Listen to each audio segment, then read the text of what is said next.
The Vel'thara had a word for silence. It was Kessa. Not the absence of sound exactly, but the particular quality of waiting that precedes catastrophe. Fleet-Commander Orvhan Deel had spent 43 cycles learning to recognize it in the deep trenches of Pelagian worlds, in the dark spaces between star systems, in the long pauses before a lesser species finally surrendered to the inevitable logic of superior force. He was good at reading Kessa. He'd built a career on it. He hadn't expected to find it at the bottom of a human ocean. 22 days now, 22 days since the USS Corpus Christi had gone dark, dived beneath the thermocline somewhere in the eastern basin, and simply stopped, not destroyed. The deep field resonance scanners would have caught the pressure collapse, the metallic bloom of hull failure. The submarine was intact. It was breathing, probably, just not talking. The Vel'thara fleet, 47 warships arranged in a formation the humans would have called a net, had been waiting for it to surface or surrender, or do something that their tactical matrices could categorize and respond to. Nothing. It bothered Orvhan more than he was professionally comfortable admitting. Admonition with Orvhan. Admitting the squonquable, admitting comfortable amide. Run the projection again, he told Sub-Commander Wyhessa, not looking up from the holographic chart that filled half his command deck. Blue light washed his pale facial ridges, the ocean below them vast and unreasonable. Nothing like the flat, shallow seas of Vel'thara Prime was mapped in luminescent contours, pressure gradients rendered as terrain. Somewhere in there, in all that cold, impossible dark, was a single metal vessel containing approximately 130 humans. He kept returning to that number, 130. Against 47 warships. The math was offensive. The projection models 7 possible vectors, Uressa said, pulling up the display. Her secondary fingers, the ones Vel'thara used for delicate tasks, were tapping a rhythm on the console, which told Orvhan she was anxious before she even spoke. In 4 of those vectors, the vessel is attempting to exit the kill zone through the southern passage. In 2, it is stationary and has experienced a systems failure. In 1, she paused. In 1, it is maneuvering toward our fleet anchorage. Orvhan studied the projection. That last scenario requires the vessel to navigate 11 kilometers of mine layer coverage. Yes, through which our passive arrays have detected 0 movement. Yes, so the probability value on that vector is negligible. She paused again. Longer this time. Except. He hated that word when Uressa used it. Her instincts were infuriating in their frequency of correctness. Except what? Except that the passive arrays were calibrated for Vel'thara stealth doctrine, deep-running, low-resonance, tightly controlled acoustic output. She turned to look at him directly, which was unusual enough to make the other officers on the deck notice. We modeled for how we would hide, not for how they might. Orvhan had studied the humans before this engagement. He'd made it a point, a scholarly indulgence maybe, or just the particular caution of a commander who'd survived enough campaigns to develop superstitions.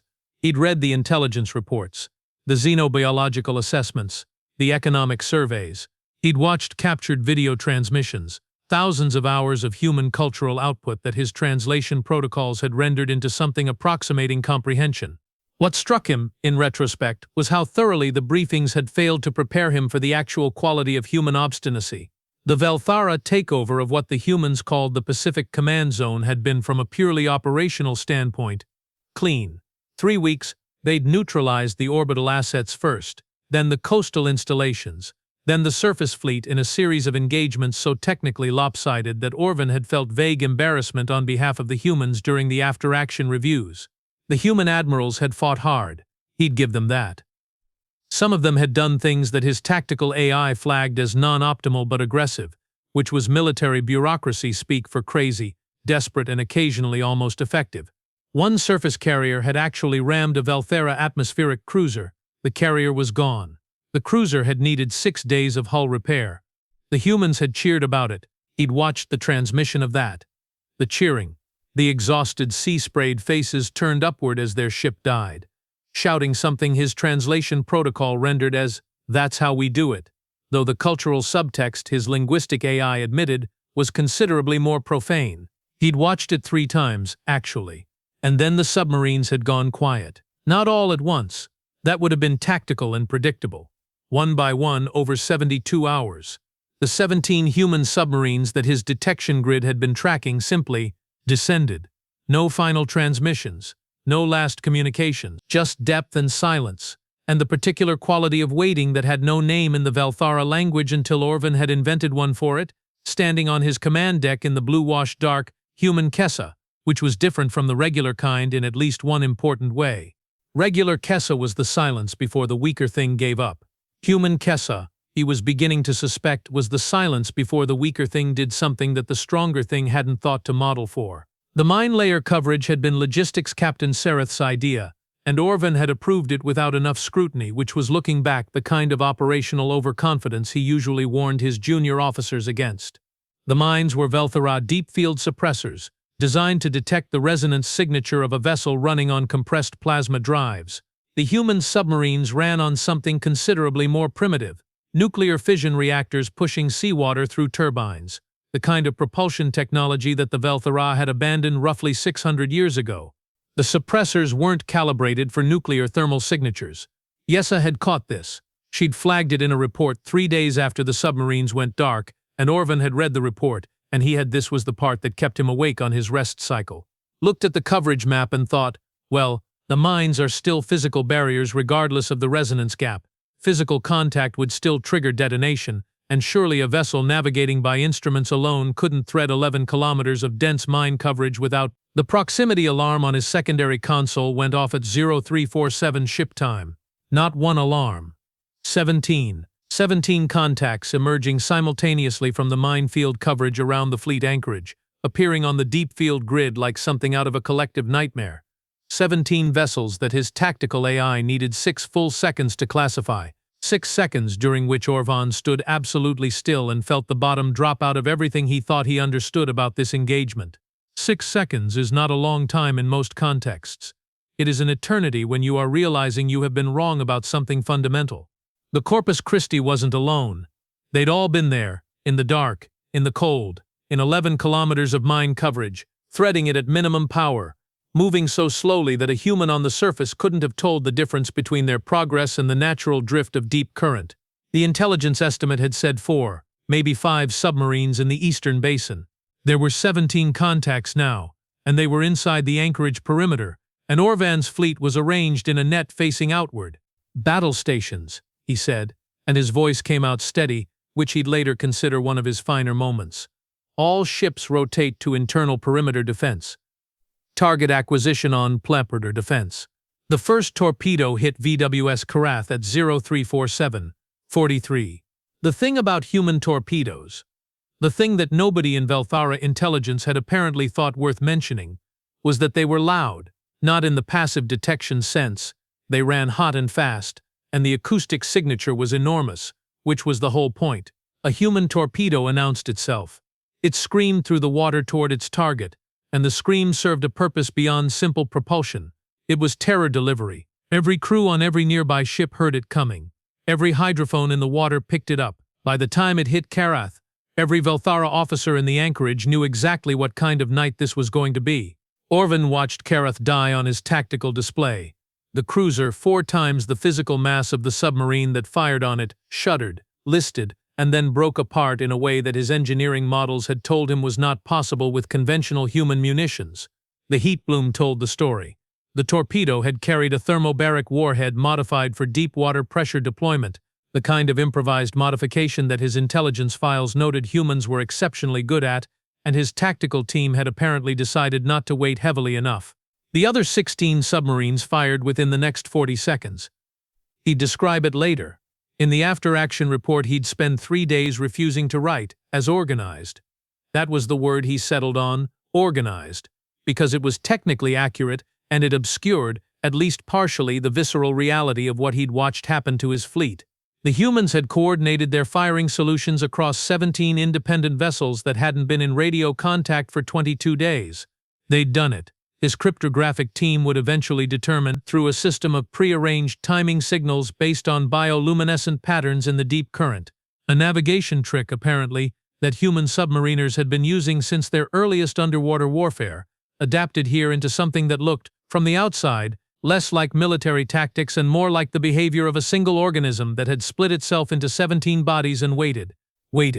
In the dark, in the cold, for 22 days. His secondary console was screaming. The fleet channel was chaos. 3 more ships down in the first 90 seconds, 2 others burning.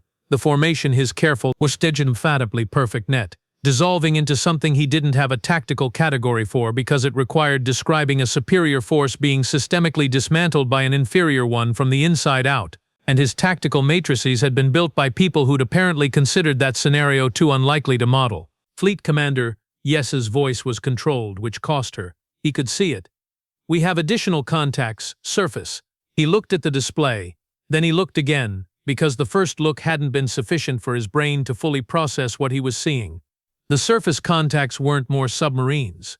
They were civilian vessels, fishing boats. His identification system said, long-haul trawlers, the kind that scattered across the Pacific in their hundreds, and he'd catalogued them all in the first week of operations as non-combatant assets. Civilian infrastructure, irrelevant to the military picture. They were broadcasting now on the same frequency that Vel'thara vessels used for targeting alignment. Broadcasting targeting data. Broadcasting it clearly, precisely, formatted in Vel'thara tactical notation that some human, working from captured equipment, working in secret, working for 22 days or maybe longer while the fleet looked past them, had learned to replicate. The fishermen were doing ISR, intelligence, surveillance, reconnaissance, the unglamorous, essential backbone of every military operation, being conducted by what his fleet roster had categorized as civilian non-participants, in vessels that his targeting protocols were legally prohibited from engaging, feeding data to 17 submarines that his mine layer coverage had been designed to stop. Orvhan sat down. He didn't mean to puke, the chair just found him somehow. He put both sets of hands flat on the console and breathed, and around him his officers ran through their procedures and called their readouts and tried to respond to 17 simultaneous threats in a degraded formation under fire. And he let them work because they were good at their jobs and because he needed, just for a moment, to sit with the full weight of what he was understanding. The humans had not been hiding, or more precisely, they'd been hiding in plain sight, which was so much worse. The silence hadn't been fear or defeat, or the particular exhausted quiet of a species accepting its subjugation. The silence had been preparation, calculation, 22 days of cold, dark patience, building something in the pressure and the silence, waiting for the exact right moment with a collective discipline that his psychological profiles had rated as unlikely given human individualism and emotional volatility. His psychological profiles had been written by people who'd read reports about humans, not by people who'd watched them. "Get me firing solutions on the civilian vessels," said Sub-Commander Wyhesa. Because Wyhesa was a professional and professionals adapted. "No." Orvhan's voice was quiet. It cut through the noise on the deck the way quiet sometimes does, by contrast. "We do not engage civilian vessels. Fleet Commander, they are actively I know what they are doing." He looked at the surface display, at the constellation of fishing boats holding position in a storm system that should have sent them running for port, holding position and feeding data and doing what needed to be done in the way that humans apparently did things. He felt something move through him that wasn't fear and wasn't respect exactly, though it lived in the same neighborhood. More like the sensation of realizing you have been holding a map of a city you have never actually visited, and the city is real and the map was not wrong precisely, but it left out the people. "We do not engage civilians. Get me Commander Tethys on VWS Aldrath if she's still operational. I want her to begin extraction maneuvers for the damaged vessels. Uresa. Start composing a fleet withdrawal." The silence on the deck was a different kind, not Kessa. Just stunned. "Sir Wires, we are withdrawing." He stood up. His legs were steadier than he expected. "Not because we are beaten. We are not beaten." A pause because the next part was hard to say and harder to believe, and he said it anyway, because he'd always thought the first duty of command was honesty about uncomfortable arithmetic. "We are withdrawing because we modeled for the wrong species. What we built down there." He gestured toward the ocean floor, toward the tactical display still painting its terrible picture, was a trap for something that thinks the way we do, and they don't. Outside, 3,000 meters below the surface of an ocean that had seen perhaps 50 significant wars in human history, and was now hosting its 51st, 17 submarines were already diving again, going dark again, disappearing back into the water with whatever they had left, torpedoes expended or mostly expended, crews exhausted, boats damaged in varying degrees, diving into the black with the particular confidence of things that have made their point and don't need applause. The ocean closed over them like it had never happened. But something had shifted. 22 days in the making, and Orvhan could feel the weight of it settling onto his career, onto his assumptions, onto the whole elaborate architecture of Vel'thara military confidence, and the feeling was uncomfortable in the way that honest things usually are. He hadn't thought to ask what the silence was for. He should have asked what the silence was for. 3 months later, in a prefabricated command installation on what the humans called Guam, Orvhan Deel sat across a collapsible table from a woman who'd introduced herself as Admiral Constance Vera Mock, United States Navy, and spent the first 10 minutes of their meeting staring at a physical map, paper. She'd unrolled it by hand, weighted the corners with what appeared to be a coffee mug and someone's tactical radio, and she kept returning to it between sentences the way some people touch a worry stone. He'd been told she was 61 years old.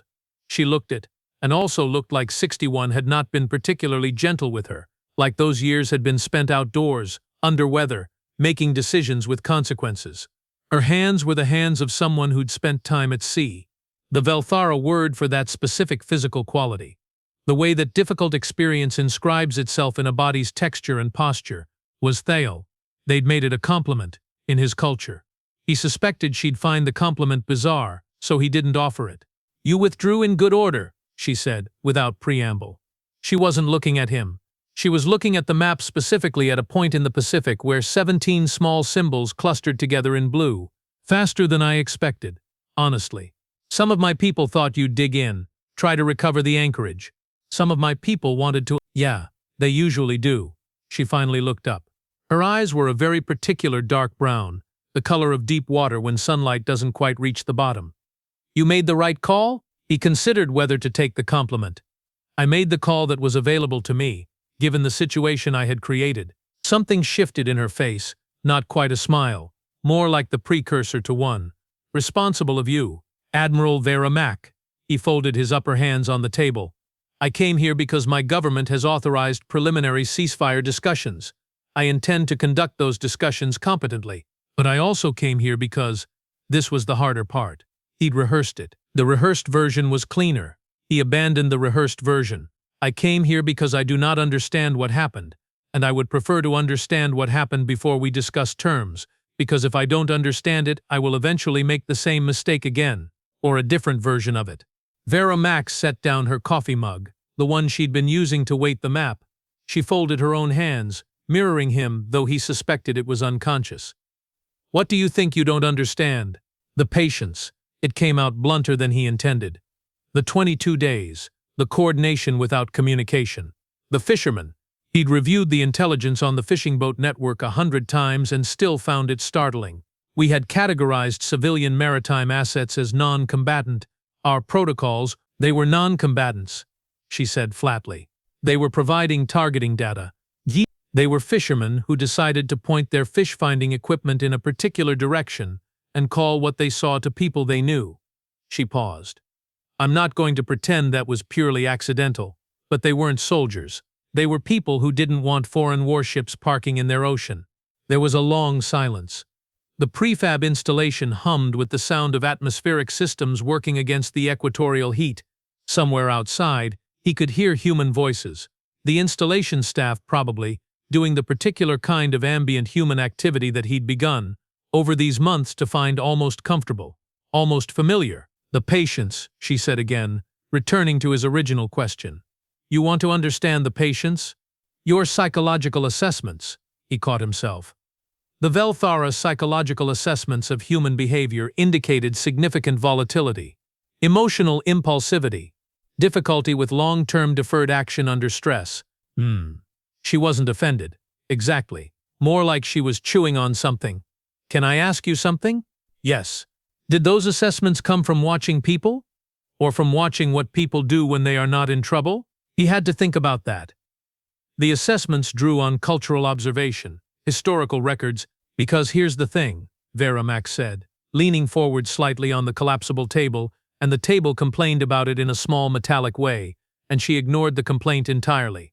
"Humans are, yeah, okay. We are volatile, noisy. We do impulsive things. We have big feelings. We are terrible at a lot of kinds of patience. Ask us to wait for the bus and we will complain about it for 20 minutes. A beat. But there's a different kind of patience, the kind that comes from genuinely having no other options, from being the thing in the water with the bigger predator above it. She tapped the map. You want to know what was in those submarines for 22 days. Not tactics, not strategy, not really. Just people who understood the situation and understood they had one shot and understood that the shot required waiting, so they waited. Because what's the alternative? Give up. She said it like the concept was vaguely alien to her, which, Orvhan thought, it possibly was. That's not a thing. Your psychological profiles, he said slowly, don't account for context. No, they account for who we are when we are comfortable, when we have got options. She sat back. You should have seen us in the North Atlantic 1943. Or Midway. Or Christ. Pick any of them. We are not a patient species by default. But back us into a corner? She shook her head. Something happens. It's not pretty and it's not tactical, and your threat assessments will miss it every single time because it doesn't look rational from the outside. It just looks like a thing that doesn't know when to quit. Outside, a distant rumble thunder, he'd learned to identify it. The particular atmospheric percussion of a tropical storm system building offshore. The equatorial Pacific generated those constantly. The humans seemed to find them unremarkable. The coordination, Orvhan said. 17 vessels, 22 days without communication, synchronized to within 40 seconds of each other. Our cryptographic team spent 2 weeks trying to determine the method. Vera Max smiled properly this time. It changed her face considerably. Bioluminescence. Deep current patterns. It's something submariners started doing in the Cold War, back when radio silence meant actual silence. You read the water. There's a kind of plankton in the eastern basin that blooms in response to temperature gradient shifts in a really specific cycle. It's basically a clock, if you know how to read it. She paused. The skippers knew. They used plankton. They used what was available. A shrug that was also a point. That's the whole thing, really. He sat with that for a moment. Used what was available. His fleet had brought 47 warships to this engagement. The humans had used plankton and paper maps and fishing trawlers, and the specific dark patience of people who understood they were outgunned and decided that being outgunned was not the same as being finished. His pre-engagement briefings had contained 47 pages on Vel'thara tactical capability, about 2 paragraphs on human adaptive methodology. 2 paragraphs. I want to ask you something, he said. Go ahead. When you designed this operation, when you sent those submarines into the minefield coverage and positioned the civilian vessels and established the timing protocols, did you believe it would work? The question sat between them like a physical object. Vera Mack looked at it for a moment before she answered. No, she said.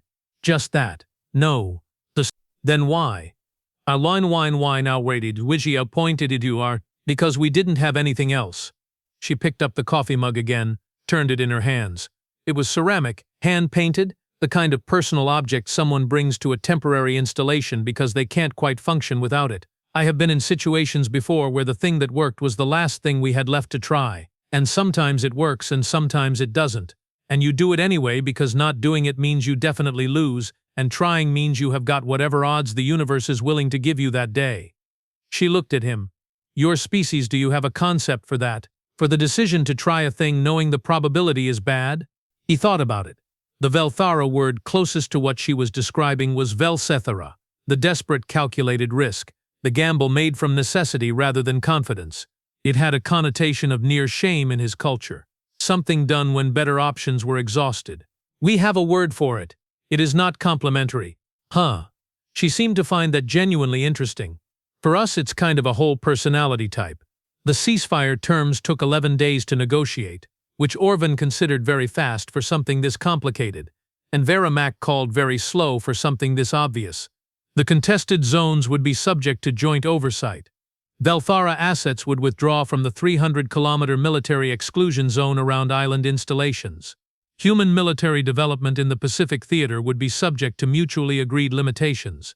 There were 7 annexes and 2 confidential supplements and 1 section that existed, as best Orvhan could tell, entirely because a human junior diplomat had accidentally promised something in an informal conversation that then needed to be formally reflected in the document, or the whole negotiating team would be professionally embarrassed.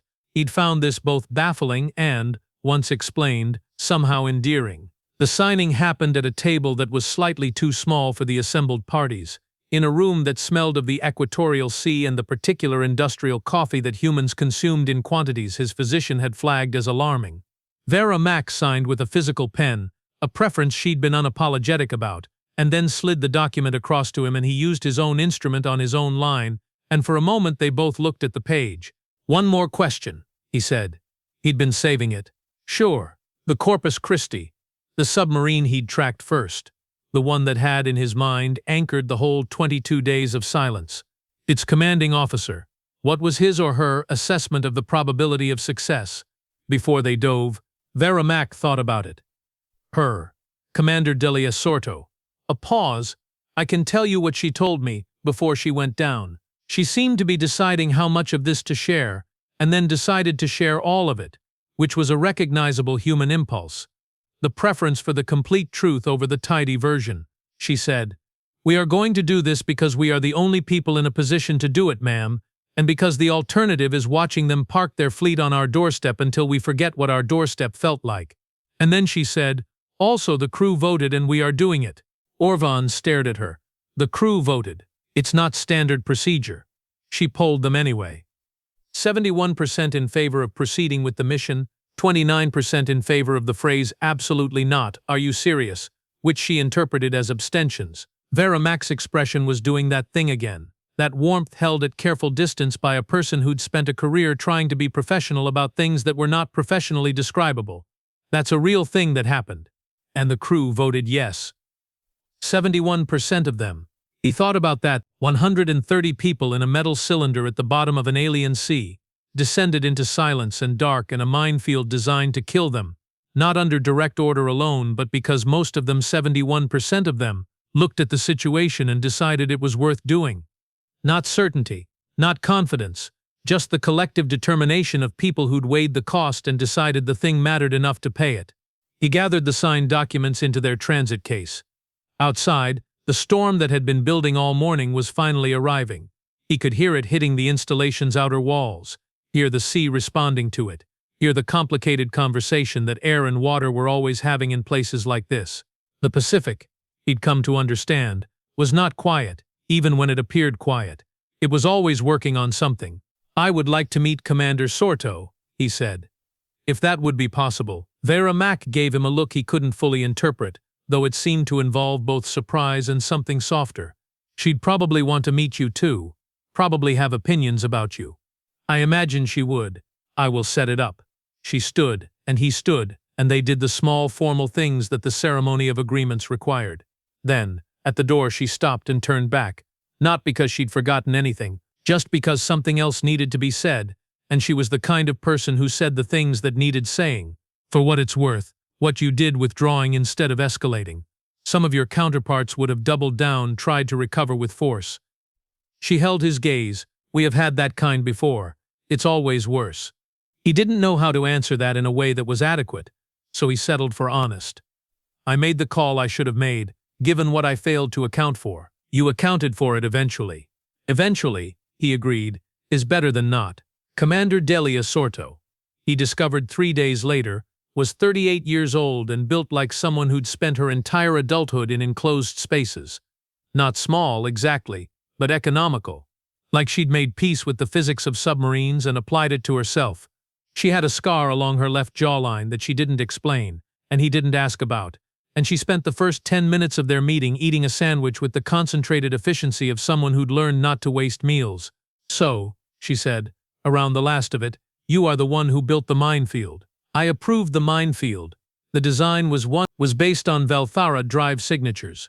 "Yeah, we knew that. That's why it worked." She looked at him with an expression that was direct without being hostile, the kind of directness that comes from having spent 22 days in a submarine deciding that life was too short for social navigation. "We knew before we went in, had a captured resonance calibration file from the Karath engagement." He filed this away. "The intelligence review was going to be thorough and ugly. You knew the minefield had gaps. We knew where the gaps should theoretically be. We didn't know for certain until we were already in it." A pause. That was the fun part. He thought about what fun meant in that context, and decided it was another one of those human words that meant something adjacent to itself. "You were not afraid." "Oh, I was terrified," she said, without any apparent distress, like it was a weather report. "The whole crew was terrified. You feel it in the boat when everyone's scared. There's a specific kind of quiet that's different from the regular kind. She tilted her head. You military? Yes, 43 cycles. Then you know the quiet I mean. He did. He absolutely did. The quality of silence on a vessel when its crew understands the stakes. When the fear has been metabolized into something usable, it was Thale. In his language, that experience of difficulty become competence, become presence. Yes, he said. I know the quiet you mean. She nodded, satisfied. So, you wanted to understand what happened. I wanted to understand you, he corrected, and then wasn't sure if that was inappropriate, but Sorto just looked at him levelly and seemed to find it acceptable. Fair enough. She folded her hands on the table, a gesture he was beginning to recognize as distinctly human, the physical colloquial expression of, I'm being serious now, prepare yourself. Here's what I can tell you. We were outgunned. We knew we were outgunned. We'd been outgunned before, in various other configurations, and we have got a few thousand years of working out that being outgunned doesn't mean you have lost it. It means you need to be smarter, and quieter, and more patient than the thing that's outgunning you. Your history, he said. It's most of your significant conflicts were against opponents with some form of tactical parity. Against opponents who were genuinely, substantially superior. We have had a few of those. She smiled slightly. It didn't reach the scar. Didn't always end well for us. She looked at the wall for a moment, not at anything on it, just at the distance available. But we tend to adapt, and we tend to look. This is going to sound messed up, but we tend to get better when it's worse. Not all of us, but enough. There's something that happens when people are backed into a corner that's not despair, and it's not rage exactly. It's more like clarity. Like the noise drops out and what's left is just the problem and the available resources and the answer you have to build from those things. Orvhan thought about 47 warships, about a net facing outward, about the things he hadn't modeled because he hadn't thought to model them. I made assumptions about your species, he said. We get that a lot. Dry, not bitter, just tired in the specific way of a truth that's been true for a long time. I categorized your silence as submission, or defeat. He looked at her directly. It didn't occur to me that silence could be a weapon. Sorta tilted her head slightly. Outside, a bird that he hadn't learned the name of was making sounds in the eaves of the building, complex and unpatterned. In his months on this world, he'd begun to understand that most things on it were like that, operating on logics that were real and internally consistent and that required actually paying attention to learn. He'd spent his career classifying and categorizing species, and the categories had given him the comfortable illusion of understanding without the discomfort of having actually understood. Silence is the oldest weapon we have got, Sorto said. Predators go quiet before they strike. Prey goes quiet to avoid being found. We are both, depending on the day, and… She paused and he had the sense she was deciding something, finding the right shape for a true thing. And the ocean's been our place for a long time. A very long time. Since before we were us, really. In the evolutionary sense. We carry it, the depth instinct, the dark tolerance. I know that sounds poetic, but I have spent enough time down there to believe it's also literal. There's something in us that's still calibrated for that environment in a way that doesn't quite translate to daylight or reason or tactical briefings. He sat with that. The weight of it felt appropriate, felt like the right size for the thing he'd encountered and failed to account for. An enemy who was old in the water, old in the quiet, old in the specific competence of creatures that had survived in the dark long enough to become native to it. I will write a different briefing, he said, for the next commander who engages in this theater. What will it say? That the absence of signal is not evidence of absence. That silence is a form of communication that requires translation. He paused. That the humans use what is available to them, and that what is available to them includes things that don't appear in standard intelligence assessment. Sorta looked at him for a moment, and the expression on her face was something he still didn't have a perfect word for. Not approval exactly, though it lived near approval's borders. More like recognition, the look of someone who has been accurately described, maybe for the first time, by someone who had very recently gotten it wrong. That's a start, she said. It wasn't quite a compliment, and it wasn't quite forgiveness, and it was Hoth, exactly the right thing to say. Outside, the Pacific was doing what it always did, moving, breathing, keeping its own counsel about everything below its surface. The storm had passed in the night and left the sky a specific shade of early morning blue that had no equivalent on his homeworld, the color of something very old deciding to be young again for a few hours. He'd been told that sunrises over this ocean were remarkable, and had been in the 6 days he'd been on the island, too busy to verify this personally, he thought. Walking back to his installation, that he'd get up early tomorrow, see it for himself instead of reading about it. There was, he'd learned, a considerable difference between the two things. The ceasefire held for 16 months before the next crisis emerged. This time in the Arctic Basin, where 3 Vel'thara survey ships disappeared in waters that human naval intelligence had categorized as under surveillance. Fleet-Commander Orvhan Deel, by then serving in an advisory capacity to the Joint Oversight Commission, read the initial report and immediately requested access to the complete hydroacoustic data from the region for the 30 days preceding the disappearances. He was looking for a specific kind of quiet. Quiet, he found it on the 7th day of his review. The distinct, deliberate hush of things that knew exactly what they were doing and had no particular interest in being noticed doing it. He filed his assessment that afternoon. At the top he wrote, "Do not mistake their silence for surrender." He underlined it, which was not something he normally did. Then he called Admiral Vera Mack. Mack. "I need to speak with Commander Sorto again," he said, when she answered. Vera Mack was quiet for a moment. Not Kessa, not human Kessa, just the brief pause of a person deciding. "She's been deployed." "I know. I will go to her." Another pause. "You are learning." "I'm trying," he said, which was the closest thing to the truth that the situation had available. It would have to be enough.